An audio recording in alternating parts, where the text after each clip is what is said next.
Guys welcome back to our channel. புளி சாதம் எப்படி செய்கிறதுன்னு பார்க்கலாம். அதுக்கு ஃபஸ்ட்டு ஒரு பொடி அரைச்சிக்கலாம்.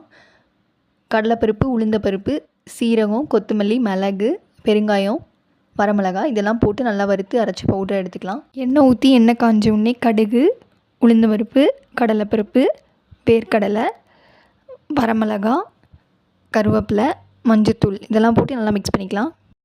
அரைச்சி வச்ச பவுட்ரு சேர்த்து மிக்ஸ் பண்ணிக்கலாம். அடுப்பை லோ ஃப்ளேமில் வச்சுட்டு இந்த பவுட்ரை சேர்த்துக்கோங்க, எல்லாம் தீஞ்சு போயிடும்.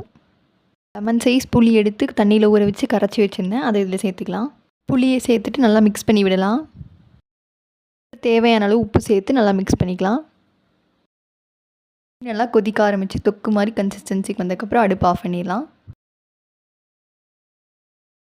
அப்புறம் இந்த புளி தொக்குல சாதத்தை போட்டு மிக்ஸ் பண்ணிக்கலாம்.